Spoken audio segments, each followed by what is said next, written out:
Hello student. इस video में class 12th physics का चैप्टर इलेक्ट्रोमैग्नेटिक इंडक्शन पढ़ेंगे। तो इस चैप्टर का पहला टॉपिक इसी चैप्टर के नेम पर इंट्रोडक्शन है। इलेक्ट्रोमैग्नेटिक इंडक्शन के बारे में जानना है कि इलेक्ट्रोमैग्नेटिक इंडक्शन क्या होता है और इंड्यूस्ड ईएमएफ इंड्यूस्ड करंट के बारे में जानना है। तो सबसे पहले समझ लेंगे इलेक्ट्रोमैग्नेटिक इंडक्शन क्या होता है। फिर इसी फिनोमिना पर बेस्ड दो लॉज हैं, उन लॉज के बारे में समझेंगे। और इस चैप्टर में बोर्ड एग्जाम पर कई क्वेश्चन आते हैं, न्यूमेरिकल भी और डेरिवेशन भी, तो वो सब आगे समझेंगे। तो सबसे पहले समझ लेते हैं इलेक्ट्रोमैग्नेटिक इंडक्शन के बारे में। इस फिनोमिना के बारे में फैराडे एक साइंटिस्ट थे, उन्होंने बताया था और उन्होंने एक एक्सपेरिमेंट किया था। उसी एक्सपेरिमेंट से एक रिजल्ट फाइंड किया था, उसी को उन्होंने नाम दे दिया था इलेक्ट्रोमैग्नेटिक इंडक्शन। तो समझ लेते हैं फैराडे ने क्या एक्सपेरिमेंट किया था। फैराडे ने डिस्कवर ये किया था कि कोई भी करंट कैरिंग कॉइल है, अगर एक कॉइल है वायर की, उसमें एक गैल्वेनोमीटर लगा दिया है और उस कॉइल में अगर कोई भी मैग्नेट इंड्यूस्ड हो रहा है, मतलब उस कॉइल के अंदर अगर मैग्नेट जो है वो अंदर बाहर किया जा रहा है या कह दें मूव किया जाएगा मैग्नेट, तो उस कॉइल में करंट फ्लो होने लगती है। इसी जो करंट प्रोड्यूस होती है, इसी करंट को कहा जाता है इंड्यूस्ड करंट, और जो ईएमएफ प्रोड्यूस होगा वो कहलाएगा इंड्यूस्ड ईएमएफ। इसी फिनोमिना को फैराडे ने इलेक्ट्रोमैग्नेटिक इंडक्शन का नाम दिया। तो अब इसको थोड़ा डायग्राम से समझ लेंगे।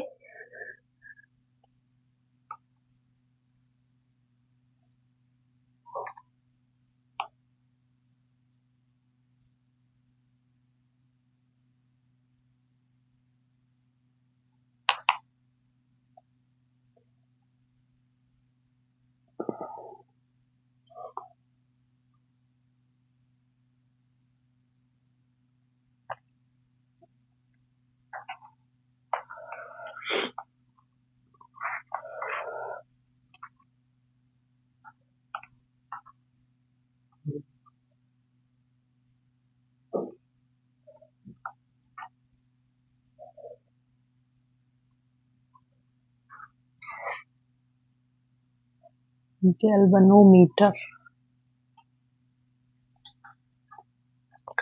तो इस डायग्राम में ये शो किया जा रहा है कि ये कोई इंसुलेटेड कॉपर वायर की कॉइल रखी हुई है और इस कॉइल में एक गैल्वेनोमीटर लगा रखा है।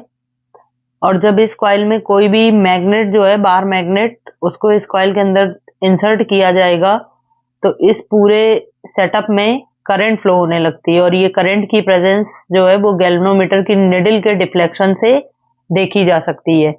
अब दूसरा डायग्राम इसी के रिस्पेक्ट में है, तब जब इसके अंदर वाला मैग्नेट जो है वो बाहर निकाला जाएगा तब करंट की डायरेक्शन में क्या चेंजमेंट होता है वो देखना है डायग्राम से। तो उसको भी समझ लेते हैं।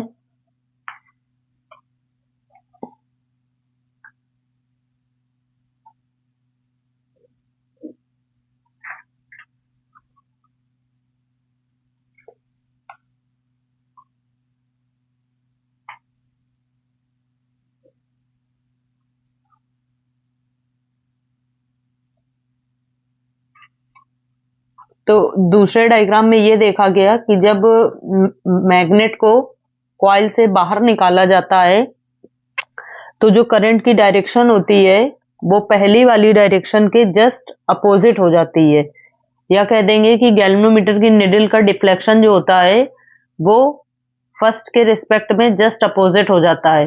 तो इससे ये पता लगाया जाता है कि जो मैग्नेट की रिलेटिव मोशन होती है उससे जो इसमें करंट प्रोड्यूस हो रही है, जो इंड्यूस्ड करंट है, इंड्यूस्ड ईएमएफ है, वो अल्टरनेटिंग प्रोड्यूस होगी। मतलब कह सकते हैं कि जब मैग्नेट इस कॉइल के अंदर जाएगा तो प्लस डायरेक्शन में और जब बाहर आएगा तो माइनस डायरेक्शन में करंट फ्लो होगी। तो अब इसको थोड़ा सा इसके बारे में समझ लेंगे। When ever number of magnetic field lines, जब इस कॉइल के अंदर मैग्नेट जाएगा तो मैग्नेट की जो मैग्नेटिक फील्ड लाइंस होती हैं वो इस कॉइल में इंड्यूस होती है, जिसकी वजह से इस गैल्वेनोमीटर की निडल में डिफ्लेक्शन देखा जा सकता है और उसके रिजल्ट में ये कहा जा सकता है कि इसमें एक इंड्यूस्ड करंट प्रोड्यूस हो रही है। Whenever number of magnetic field lines, या इन्हीं को कह सकते हैं magnetic flux, magnetic flux passing through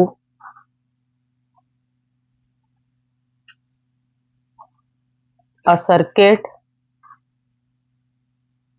changes an EMF is produced through a circuit.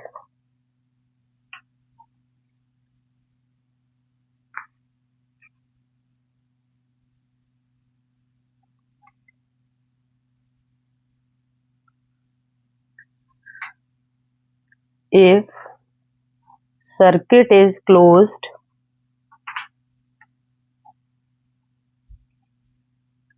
अगर सर्किट क्लोज्ड है तो इसमें करंट भी फ्लो होगी, a current flows through it.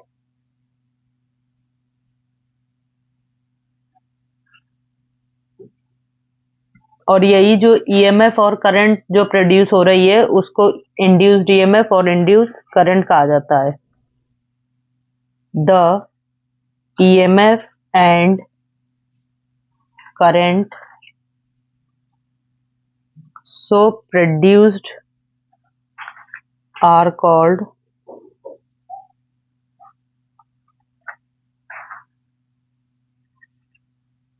induced EMF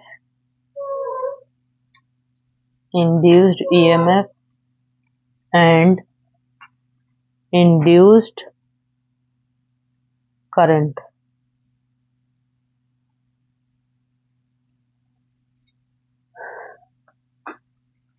और इस फिनोमिना को ही इलेक्ट्रोमैग्नेटिक इंडक्शन कहा जाता है। This phenomena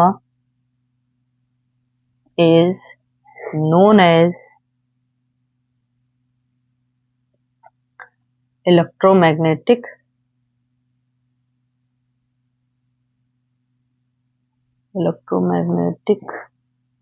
induction. अभी यहाँ पर जो डायग्राम था या जो एक्सपेरिमेंट था उसमें ये देखा था कि कॉइल जो है वो रेस्ट में है और जो मैग्नेट है वो मोशन कर रहा है। अब इसी के जस्ट अपोजिट एक और एक्सपेरिमेंट किया था फैराडे ने, उससे भी यही रिजल्ट फाइंड किया था। तो उसमें क्या किया जाता था, उसमें यू शेप का मैग्नेट लिया जाता था और उस यू शेप मैग्नेट के दोनों जो नॉर्थ और साउथ पोल होते थे उनके बीच में जो वायर होता था उसको मूव कराते थे और उसमें भी यही रिजल्ट देखने को मिलता था। और इलेक्ट्रोमैग्नेटिक इंडक्शन की फिनोमिना उस एक्सपेरिमेंट में भी देखी जा सकती है। तो जो फैराडे ने इलेक्ट्रोमैग्नेटिक इंडक्शन को एक्सप्लेन किया था वो दो एक्सपेरिमेंट से बताया था। तो अब इसमें नेक्स्ट हम लोग समझेंगे फैराडे के जो दो इम्पोर्टेंट लॉ हैं उनके बारे में।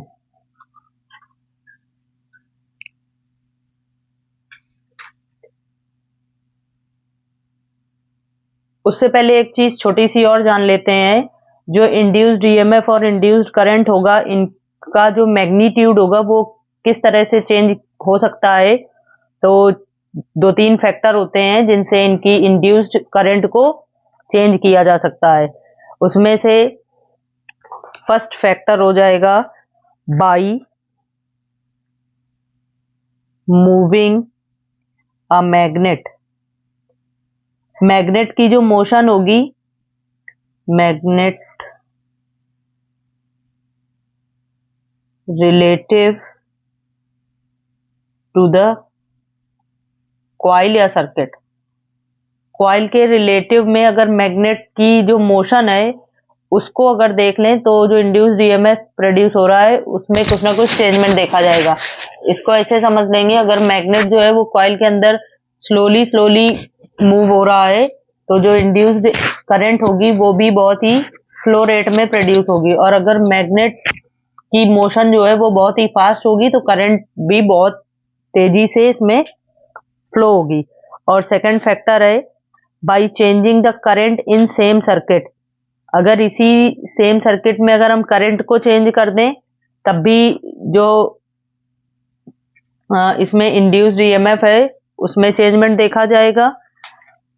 तो ये कुछ फैक्टर हैं जिनसे इसकी इंड्यूस्ड ईएमएफ को चेंज होता हुआ देख सकते हैं।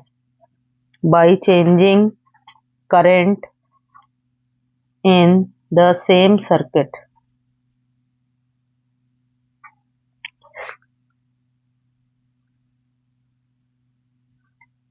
अब समझ लेंगे फैराडे के जो दो इंपॉर्टेंट लॉ थे उनके बारे में।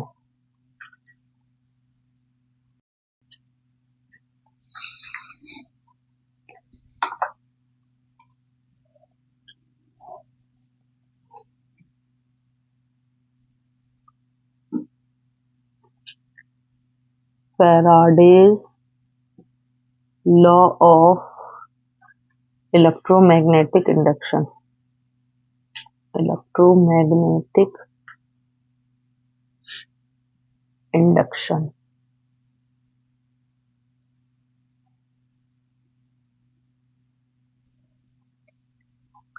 तो यहाँ पर यही जो इलेक्ट्रोमैग्नेटिक इंडक्शन का जो एक्सपेरिमेंट था उसके रिजल्ट के बेस पर फैराडे ने दो लॉ बताए थे। तो उसमें से हम सबसे पहले फर्स्ट लॉ के बारे में समझ लेंगे। Faraday's first law.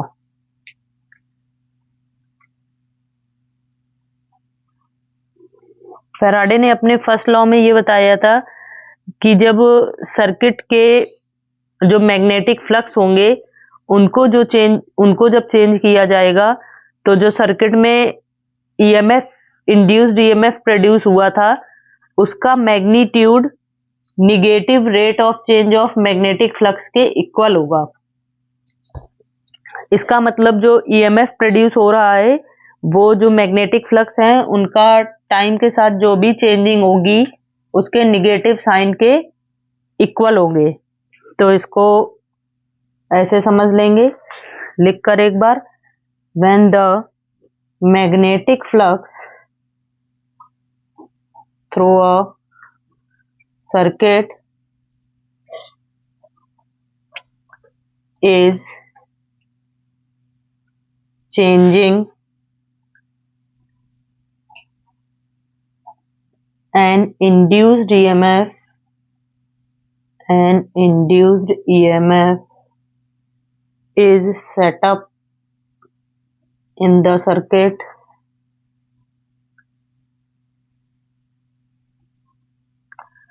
whose magnitude is equal to the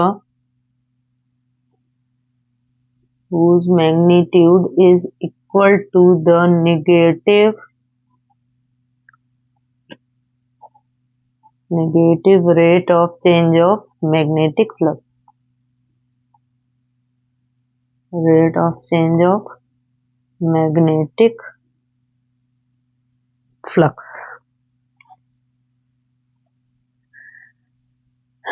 तो जब किसी भी सर्किट में मैग्नेटिक फ्लक्स को चेंज किया जाएगा तो एक इंड्यूस्ड ईएमएफ सर्किट में प्रोड्यूस हो जाएगा जिसका magnitude negative rate of change of magnetic flux के इक्वल होगा। इस लॉ को this law is also known as Neumann's law. Neumann's law. Faraday के फर्स्ट लॉ को न्यूमैन्स लॉ भी कहा जाता है। अब अगर इसमें फाई बी मैग्नेटिक फ्लक्स होंगे और टाइम इंटरवल डेल्टा टी होगा तो यहाँ पे जो इंड्यूस्ड ईएमएफ होंगे वो हो जाएगा E is equal to minus delta phi B upon delta T, और यहाँ पर अगर डेल्टा टी चेंज टू 0 है देन वी हैव, तो इसी को हम लिख सकते हैं E is equal to minus D phi B upon D T. यहां पर बता देंगे डेल्टा फाई बी है change in magnetic flux, change in magnetic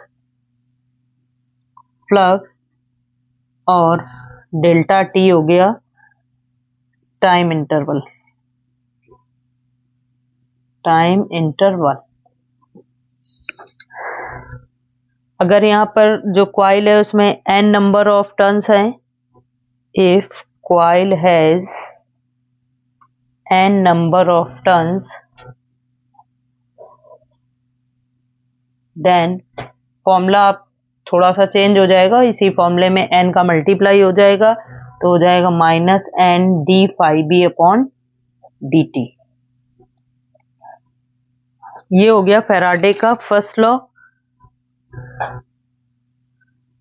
यहाँ पर जो n फाई बी है इसको ऐसे भी लिख सकते हैं d upon D T minus sign के साथ ब्रैकेट में n phi B.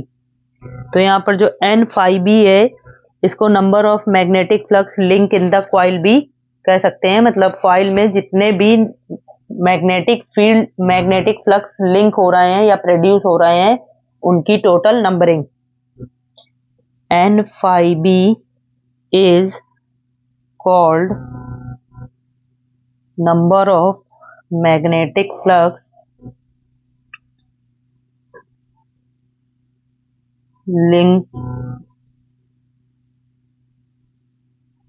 in the coil, और इसकी यूनिट मैग्नेटिक फ्लक्स की होती है, its unit is weber turns.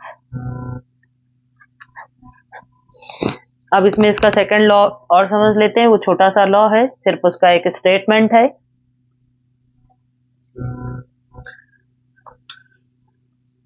Second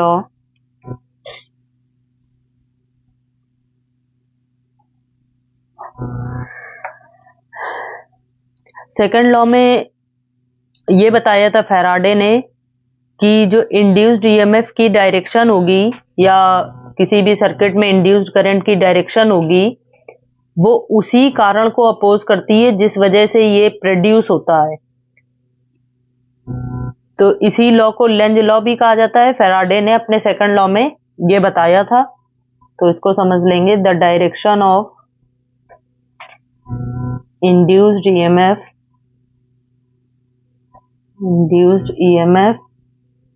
और induced current in any circuit is such as to oppose the cause that produces it, मतलब जिस वजह से किसी भी सर्किट में इंड्यूस्ड ईएमएफ या इंड्यूस्ड करंट प्रोड्यूस होती है उसी को ये अपोज करता है, फैराडे का सेकंड लॉ। और इस लॉ का दूसरा नाम है Lenz law. This law is also known as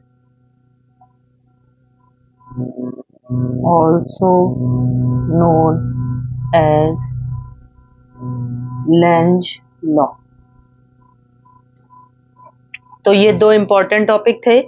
Faraday के दोनों लॉ जो हैं वो बोर्ड एग्जाम के लिए बहुत ही इंपॉर्टेंट है।